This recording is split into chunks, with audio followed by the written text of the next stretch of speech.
I mean, we could have kept that going through the whole message. That's fine. Just have a little background music going throughout the whole. Oh, man. Good morning, everybody. Hey, we're in a series called Elisha, Strange Stories of Crazy Faith, okay? And we're going to get into another one today. It's going to be in 2 Kings chapter 4, so you can start to turn there. But before we get to that point, I heard another strange story.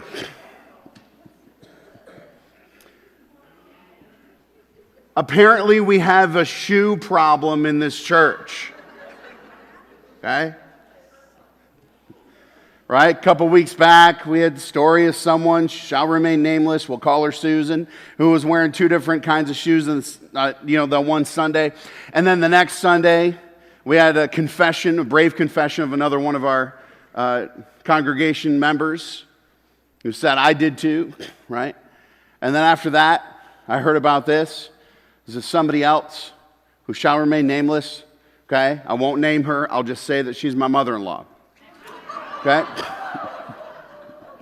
Who a few weeks back apparently was wearing a sandal that was like a cork bottom or something, was starting to fall apart, and was leaving crumbs all over the church all Sunday morning. All the way in the church, all the way out in the parking lot. I told her, I said, hey, if anyone kidnaps you this morning, we'll be able to find you, okay? We're just going to follow the crumbs. I guess it's a safety thing, you know? But man, we got to get together in this church when it comes to shoes, everybody. No. Okay. I've got another strange thing, right? I thought this week, man, what would be some of the strangest records that have ever been set? Okay, you ever thought about this? Hey, so here we go. These are actual Guinness World Records of the strange kind. And here we go. Farthest distance to blow a pea. This is a real record.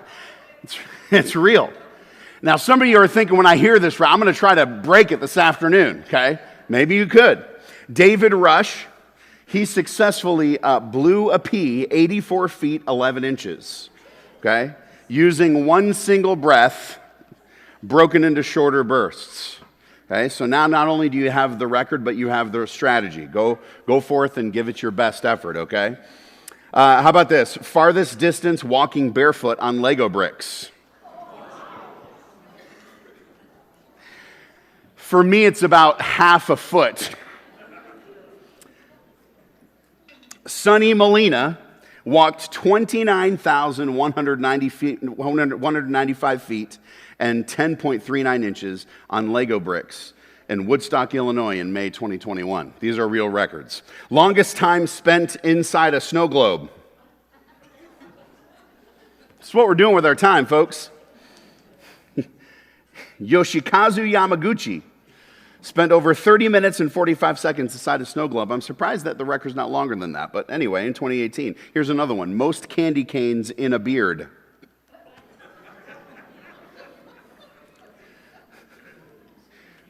Joel Strasser has set the record with 187 candy canes in his beard.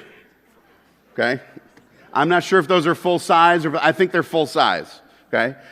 Biggest pillow fight. 7,681 people had a pillow fight at a Christian evangelistic event. See, this is what we're known for. It will go down, okay, at a Christian event, but we're going to do it pillow style, okay? So we don't really want to hurt anybody, right? Breaking the previous record of 6,261 people in 2015. Fastest typing with nose.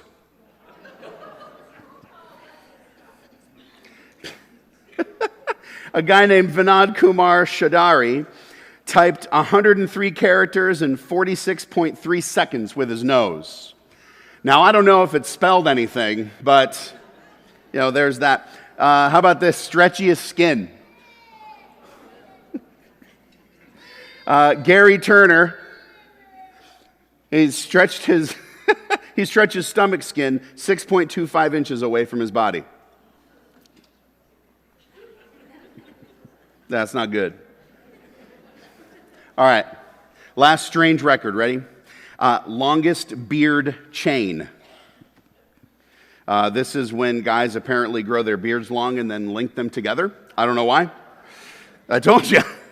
Competitors at the 2022 National Beard and Mustache Championships, and yes, that's a real thing, in Casper, Wyoming, clip their beards together into a 150-foot chain.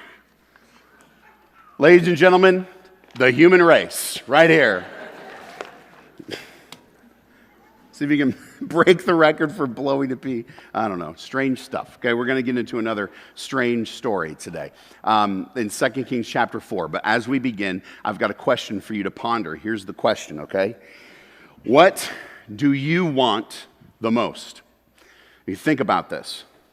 What is it in life that you desire the most? The truth is, you may know the answer to this question, or you may not completely know the answer to this question, but at least you can get close. But think in your mind right now, what is it that you want the most in life? What is the biggest desire you have right now that is currently left unfulfilled? And what would happen if you had to live with that desire unmet for a long, long time? What happens to our faith in that place? When we have to live with an unmet desire, a desire we have, and it goes unmet for a very, very long time. Today, we're going to unpack a story in Scripture that reveals something very important about all of this. And so let's go to 2 Kings chapter 4, starting in verse 8. We encounter a story where Elisha is traveling. And Elisha has been traveling because that's kind of what he does. He's a traveling prophet for Israel, and he goes around to different places and gathers up those people at different times for services or to minister to them, and whatever the case may be. And so it says this in verse 8. One day, Elisha went to Shunem, and a well-to-do woman was there who urged him to stay for a meal. So whenever he came by, he stopped there to eat. I find that a funny sequence. She urged him to stay for a meal, and then he was like, okay, I'll come by all the time if you want. It's all right. But truly, what that actually is a statement about her tremendous hospitality. She has many resources, and she is giving them away. So verse 9, she said to her husband, I know that this man, Elisha, who often comes our way, is a holy man of God. So let's make a small room on the roof and put in it a bed and a table and a chair and a lamp for him, and then he can stay there whenever he comes to us. So again, Elisha, if you're the prophet of Israel, you're traveling a lot. You're doing a circuit. You're going around, and there are no Holiday Inns at this time. So you've got to make arrangements. You've got to find places to stay in order to pull this off. And so this is a huge thing that this woman is doing for the prophet Elisha. She's saying, hey, we've got space. And it sounds kind of weird to say a room on the roof, but that's what was done at this time. The roof would be kind of another living space. A lot of times it could be what you would consider the living room or something. You know, you'd go up there and that's where you'd be, or you could turn it into another kind of room. And here, her and her husband decide to turn it into a space that Elisha could come and stay in, a guest room essentially. And so this meets a really big need. This is a very generous thing for her to do. And so verse 11 says, one day when Elisha came, he went up to his room and lay down there. And then he said to his servant, Gehazi, kind of his right-hand man, call the Shunammite. So he called her, and she stood before him. And Elisha said to him, tell her, you have gone to all this trouble for us. Now what can be done for you? Can we speak on your behalf to the king or the commander of the army? Elisha's got some pull, and he can pull some strings for her for whatever reason. He offers to do this, but she replied, I have a home among my own people. It basically means she's saying, I'm good. I don't need you to help me with anything. I've got plenty of influence myself, so, we're fine. So verse 14, what can be done for her then, Elisha asked. And Gehazi, his servant, said, she has no son and her husband is old. So here, we're given the situation This woman and her husband living there, plenty of resources, but they've got a problem. And the problem is that they're getting on in age and they have no son. Now, we're told that they have no son. It's entirely possible that she has no children whatsoever. She might have a daughter or two or something like that, but we're not told that. So either way, this is a problem. Because if she has daughters but has no son, in this day and age, if you're a woman who is getting older and your husband's getting older, eventually your husband's going to die. And then if you don't have sons, you don't have Social Security. That's what this was, right? So she's going to enter into a phase of life where she is in a lot of need but doesn't have a way to meet that need. But if she doesn't have any children at all, then there's an added burden to that problem, because not only does she not have any Social Security, but in addition to that, she suffers the constant disgrace of being a woman who's unable to have children. In this day and age, it was not unusual for a woman who could not have kids to be socially outcast.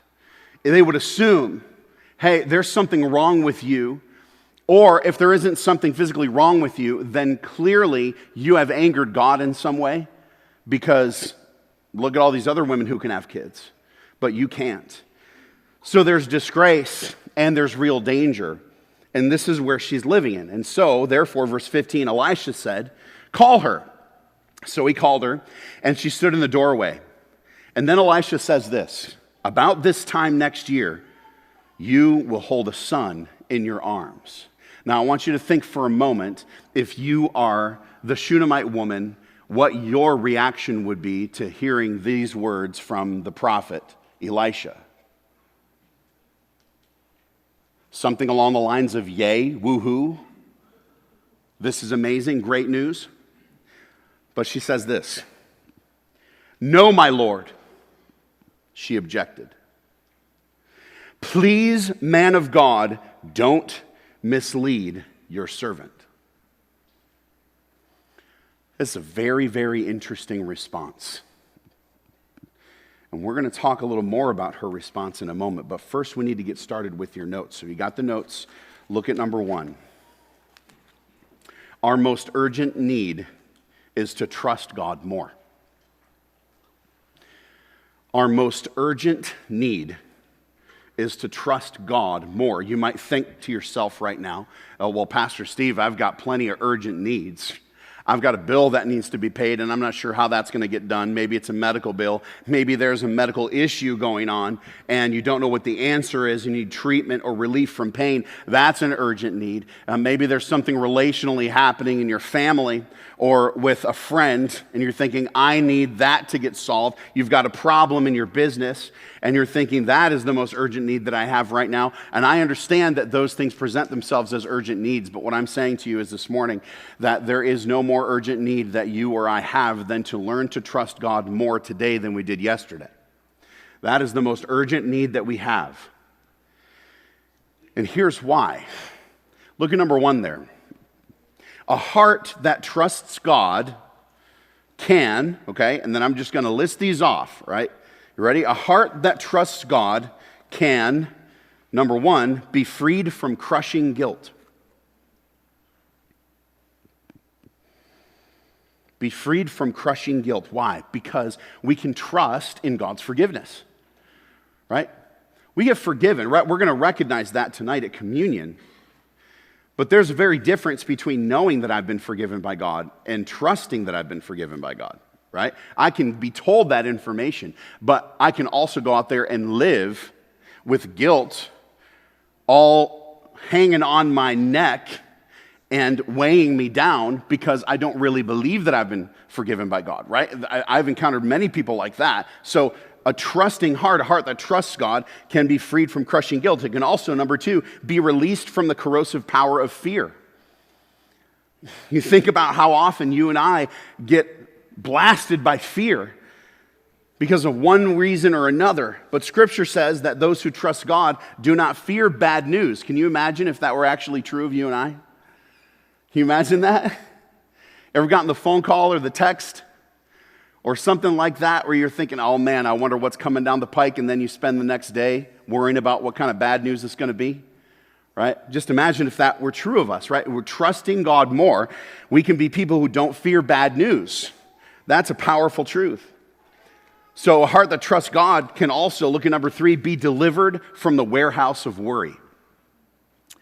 Be delivered from the warehouse of worry. I don't know about you, but I've got plenty of worry in my warehouse. Do you? Okay, I've got plenty of it. I can reach back and grab more all the time. I seem to never run out of worry. But what I'm short on is trust, right? But if I am able to be freed from the warehouse of worry, we won't be concerned about what will happen tomorrow when we trust the God who's already there. You know God's already in tomorrow? We're not there yet, but He's already there. He is already there, fully knowledgeable what's going on and what's going to happen and then what's going to happen after that. You and I don't have to worry about it. We can keep our channel on today, right? We've talked about that before. Heart that trusts God, delivered from the warehouse of worry. Also, number 4, we can be revived from the numbness of cynicism. This is a big one. You say, what's cynicism? Cynicism is basically always believing that it's going to be bad, no matter what. Mistrusting leaders and their motives, and organizations and their motives, and other people and their motives, and always saying, man, this is going to be bad. Oh, here's this situation. How's it going to turn out? Well, probably going to be bad, right? That's cynical heart, and that's not something that God wants. And if we trust God, we can be set free from that, because then a heart that trusts God is free to be optimistic. I am free to say, hey, this could turn out well. Right? How many of us who are glass half empty people? Are you my glass half empty people out there? That's me. I'm a glass half empty person. I have to work my way to the place where I'm trusting God with these things, because I lean in that direction. And I got to be careful with that. What does it take? Trust in God. Look at number 5. A heart that trusts in God can also be rescued from the depths of despair. Be rescued from the depths of despair. Despair means no hope. Despair means I don't have any hope. Well, is that ever true of a Christian? You think about that? Is that ever true of a Christian? That a Christian has no hope whatsoever? That's never true. So this is why I say to you, the most urgent need we have is to grow in our trust in God. That's the most urgent need we have. Today, this is what I need, and it's what you need more than anything, is to learn how to trust God more today than we did yesterday. So look at number 2 there. To grow in trust, we must learn to trust God with what we want the most, which is why I asked you that question. What do you want in life the most? So often, if we're experiencing things like fear and worry and despair, it's because something has happened in this area of our lives where there's something that we want or wanted and it's going unmet. And now I don't know what to do with this. And instead of leading me to deeper trust, it's leading me to deeper distrust. Now, back to the story. We have a woman who does not have a son and her husband is getting old.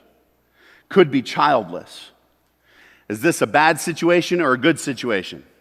This is a bad situation. And it's only going to get worse unless somebody intervenes. And then Elisha says, hey, you're going to have a son. And she says, no. Please, man of God, don't mislead your servant. I find it so interesting that she responds in that way. Well, here's why. Let's go on in our notes. Look at number 2. Desire can be dangerous because it leaves us vulnerable to disappointment. Desire can be dangerous because it leaves us vulnerable to disappointment.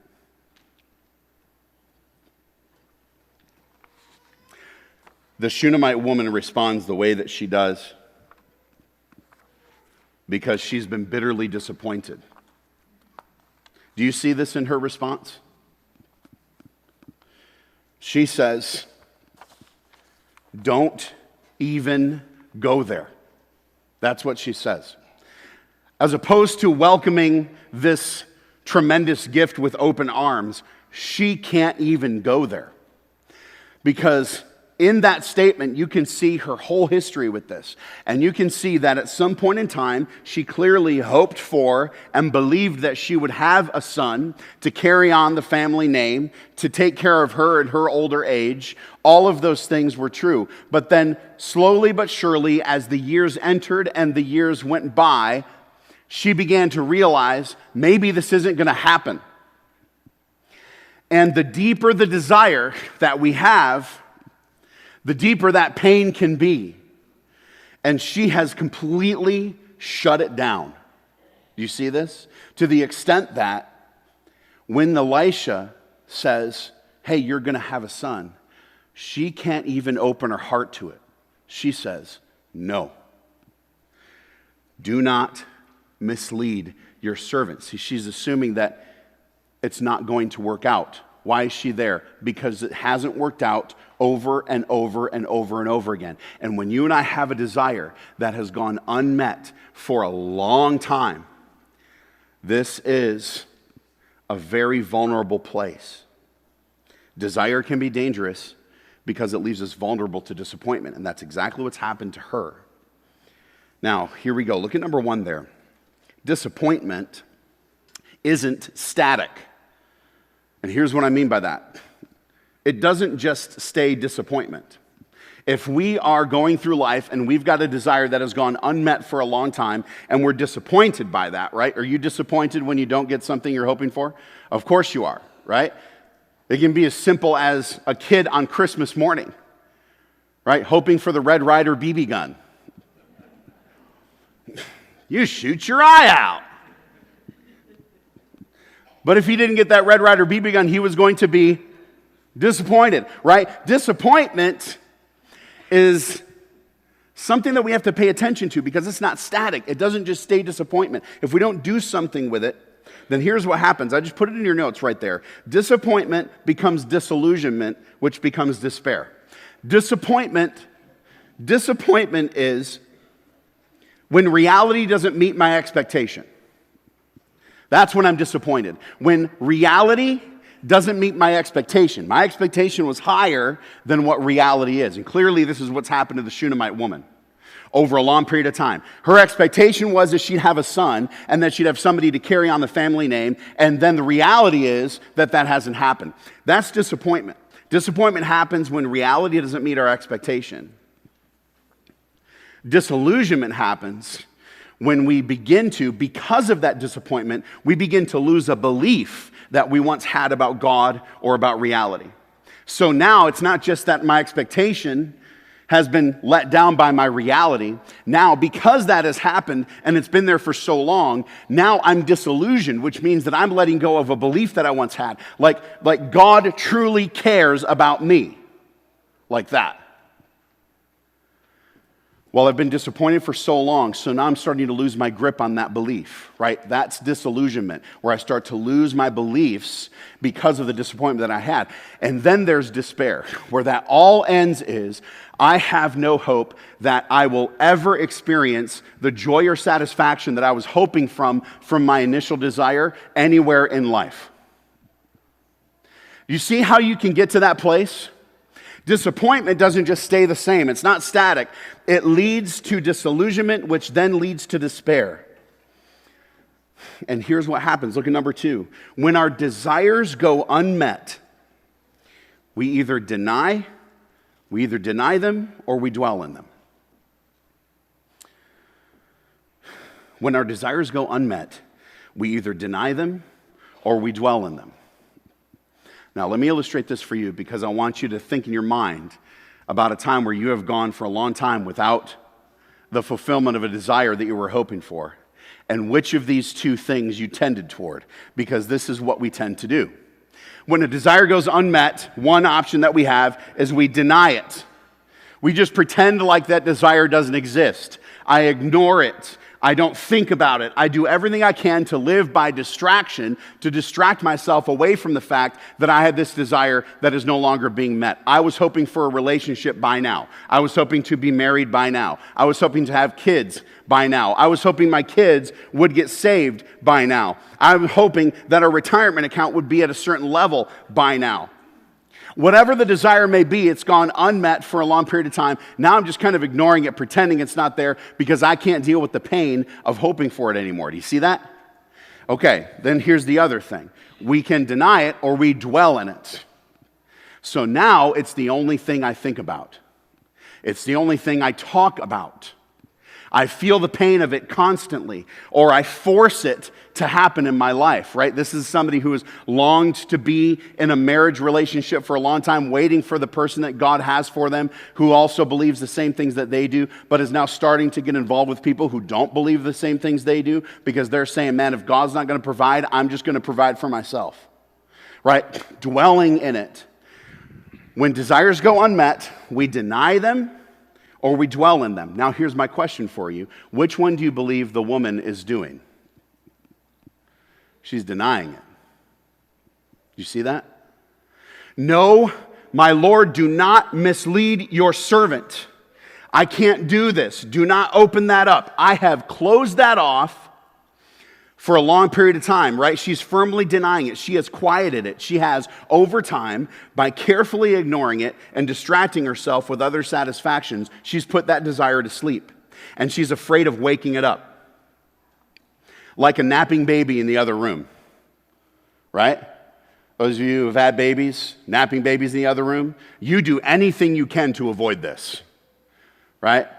You will tiptoe around your house at 1 PM to avoid waking up the baby, because then you know there's no putting the baby back to sleep again, right? This is what we're doing. And it's just like this. When you have a desire that's gone unmet for a long time and you have worked to quiet it in your heart and deny it and put it in a room and lock it up, you do not want that to get reawakened, because when it does, it's very difficult to deal with.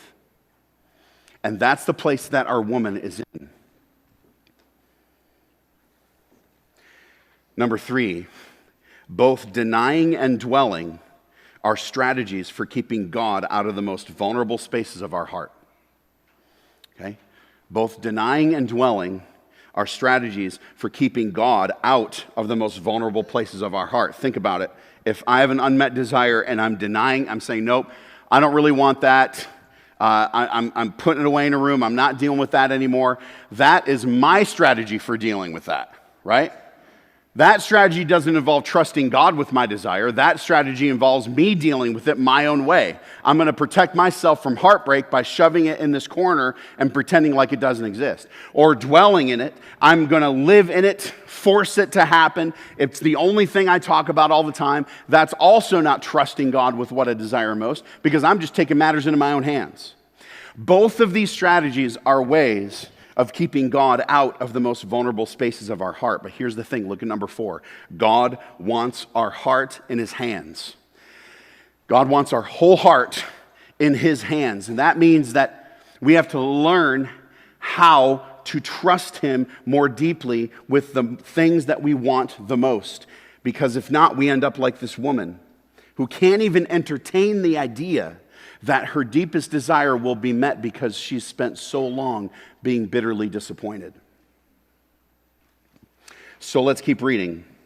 Please, man of God, don't mislead your servant. Okay, verse 17. But the woman became pregnant, and the next year, about that time, it happens. She gave birth to a son, just as Elisha had told her. The child grew, and one day he went out to his father, who was with the reapers, and he said to his father, my head, my head. His father told the servant, carry him to his mother. And after the servant had lifted him up and carried him to his mother, the boy sat on her lap until noon, and then he died. What? She went up and laid him on the bed of the man of God, as if to say, this is your doing. Right? Then shut the door and went out. So the room that she had created for Elisha now houses her dead son, and she just puts him in there and walks out because she's going to go see Elisha. She called her husband and said, please send me one of the servants and a donkey so that I can go to the man of God quickly and return. Why go to him today? He asked. It's not the new moon or the Sabbath. She's not telling him what happened yet. "That's all right," she said. And she saddled the donkey and said to her servant, "Lead on. Don't slow down for me unless I tell you." So she sent out and came to the man of God at Mount Carmel. When he saw her in the distance, the man of God said to his servant Gehazi, "Look, there's the Shunammite. Run to meet her and ask her, 'Are you all right? Is your husband all right? Is your child all right?' 'Everything is all right,' she said." She doesn't want to talk to the servant. She wants to talk to Elisha. When she reached the man of God at the mountain, she took hold of his feet. And Gehazi came over to push her away, but the man of God said, "Leave her alone. She is in bitter distress. But the Lord has hidden it from me and has not told me why." And then she says this to Elisha, "Did I ask you for a son, my Lord? Didn't I tell you, don't raise my hopes?" You identify with this woman here? I get that. Had she asked for this? She did not ask for this. She was just kind to Elisha, and then all of this comes. Her life was perfectly fine until God got involved. She's like, "Did I ask for this? No, I didn't ask for this." What in the world is God doing? He's drawing her in and warming her heart again from a heart that has been hardened over a long period of time by disillusionment and disappointment and despair. Elisha tells her, "You're going to have a son," and her response is, "No. Don't even start with me. I'm not going there because that has hurt so badly." And God's saying, "I understand that. But if you're going to trust me with your whole heart, then I need access to all the parts of it. And we need to discuss this, and we need to have this conversation and talk about what you are doing with what you want the most, because you're not trusting me with that right now." I believe he's drawing her into this place and forcing her into a position where she's having to learn this lesson, because he wants more of her heart than what he has. So look at number 3 in your notes. If we don't surrender our desires to God, our desires will own us. If we don't surrender our desires to God, our desires will own us. For the Shunammite woman, her desire had her. She could barely even broach the subject. She could barely even talk about not having a son. And if there's something you can't talk about, it has you. It has you. You do not have mastery over it. You do not surrender it to the Lord, because surrendering it to the Lord brings freedom. If you've got something you can't talk about, it has you.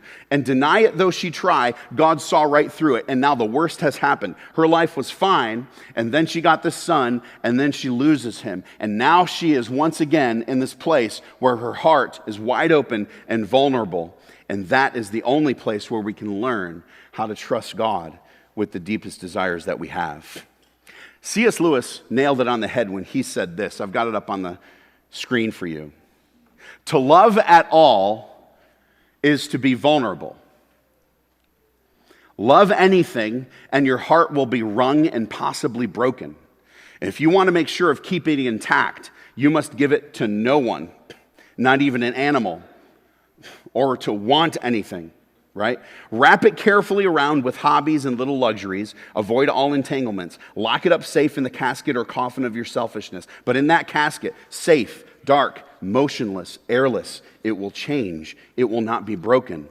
It will become unbreakable, impenetrable, irredeemable. To love is to be vulnerable. If we want something, it's because we love that particular thing. But desire is dangerous, because it can leave us vulnerable to disappointment. So look at right underneath number 3 there. God wants our entire heart. He wants our whole heart, which means that we've got to learn how to trust him even with unmet desires and the things that we want the most. He wants to prevent what C.S. Lewis was referring to, the hardening of our heart. Right? We can protect ourselves from heartache and disappointment, but that's not trusting God with it. And if we don't trust God at the deepest levels of our heart, they'll eventually harden toward him and his purposes. And one side effect of mistrusting God is trusting or hoping in something else. Right? She says, didn't I tell you, don't raise my hopes? Like, don't you get it? I barely survived not getting a son in the first place. Now what's going to happen now that I've had one and lost one? Anything or anyone that we believe has the power to create for us the kind of life that we want to have, we run the risk of misplacing our hope there. And that's why it's so easy for us to get caught up in the things that we want or in what we believe will deliver the life we want. Like political leaders. We get caught up in whether or not our chosen political leader wins the election or not, because we believe that's the best way toward the life that we're hoping for. Or in the romance of a new relationship. Or in an emotional affair, or an actual affair. Or with fad workout programs. Or with self-care, or with materialism. All of these things, we run the risk of misplacing our hope in them because we believe that they'll give us the life that we're hoping for. We want a family, or we want companionship, or pleasure, or to feel young again, or to have the newest truck, or toys. You've heard me talk about how much I want a truck, right? That's a big one for me. And if we're not careful to trust God with these desires that we have, whether they're met or unmet, these desires will own us, right? Deny them or dwell in them, they'll own us. And slowly our heart will grow a little harder each day because I did not get that thing. I do not have my spouse. I do not have that kid. I don't have that job or that promotion. I don't have this that I was hoping for.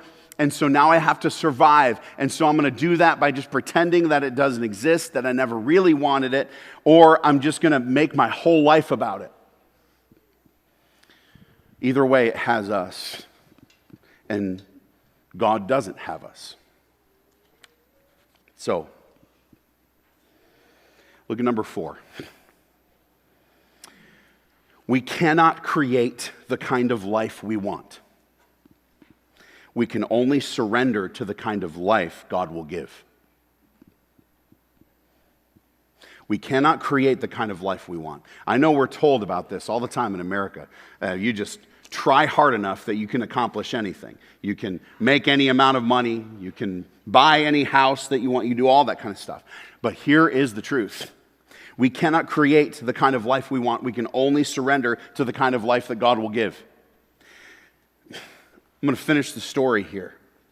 She says to him, did I ask you for this? Did I ask you for a son? Didn't I tell you don't raise my hopes? And Elisha said to Gehazi, tuck your cloak into your belt. This is verse 29. Take my staff in your hand and run. Don't greet anyone you meet. And if anyone greets you, do not answer. Lay my staff on the boy's face. But the child's mother said, as surely as the Lord lives and as you live, I will not leave you. She's like, I'm not going back with the servant. I'm staying with you. So she got up and followed her. Gehazi went on ahead and laid the staff on the boy's face, but there was no sound or response. So Gehazi went back to meet Elisha and told him, the boy is not awakened. When Elisha reached the house, there was the boy lying dead on his couch. And he went in, shut the door on the two of them, and prayed to the Lord. Then he got on the bed and laid on the boy, mouth to mouth, eyes to eyes, and hands to hands. As he stretched himself out on him, the boy's body grew warm. Elisha turned away and walked back and forth in the room, and then got on the bed and stretched out on him once more. The boy sneezed 7 times and opened his eyes. Elisha summoned Gehazi and said, call the Shunammite, and he did. And when she came, he said, take your son. So she came in, fell at his feet, and bowed to the ground. And then she took her son and went out. That's it. Okay, so she gets her son back, happily ever after. Yes, but let's not lose the opportunity to learn this lesson here. We can't create the kind of life we want. We can only surrender to the kind of life that God will give. And here's what this means. Look at right underneath there, number 4. God gets to decide what, if, when, and how. God gets to decide what, if, when, and how. About what? About anything.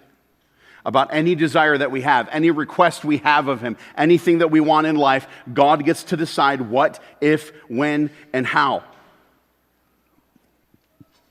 What stands out to me in the end of the story here is that we have two main characters, Elisha and the Shunammite woman, and yet both of them are just kind of along for the ride, right? The Shunammite woman never asked for a son in the first place. Then she gets one, then loses him, and then she can't do anything about that. And Elisha, who you think can do something about it, did you notice that his first thing didn't work? He says, lay my staff on the boy's face. It did nothing.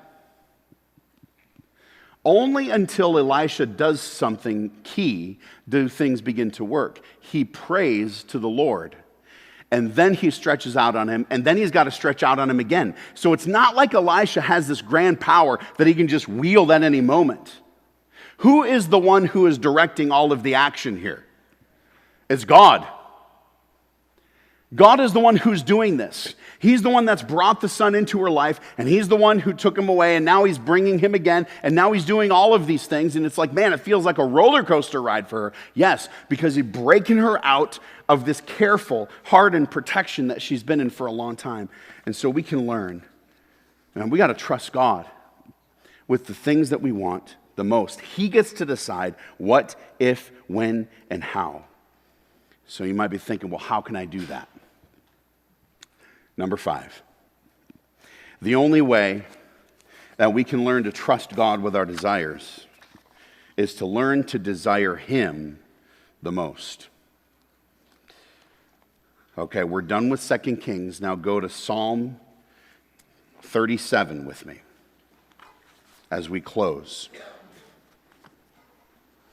Psalm 37, verses 3 and 4. Trust in the Lord and do good. Dwell in the land and enjoy safe pasture. Here's the key verse. Take delight in the Lord, and he will give you the desires of your heart. On the face of it, I read that and I think, well, that doesn't sound true. I feel plenty of us in the room would say that we've delighted in the Lord, but have we received every desire of our heart? No, we haven't. But here's the truth, though. If we learn to desire God most, right, take delight in the Lord. That's the first phrase. Take delight in the Lord, and he will give you the desires of your heart. If we begin to learn how to delight in him the most, then our desires start to change. And they become surrendered to him. And the fact that he gets to decide what and how and if and when, we surrender to that. And maybe there's some things in our lives that we want that really aren't good for us. Do you think that's the truth? There are things in our life that we want that don't end up being good for us, and God knows this. But the only way that we can learn to trust God truly with what we want the most is if we want him the most. Because then we can learn, he can shape our desires slowly to be more in line with his will. And then even if there are things that go unmet, I still want him the most. And here's the truth. Am I ever going to lose God? I am never going to lose God. This is a far better way of dealing with this problem than denying my desires or dwelling in them and letting them own me and run me ragged. There are things that you and I want. There will always be things that you and I want.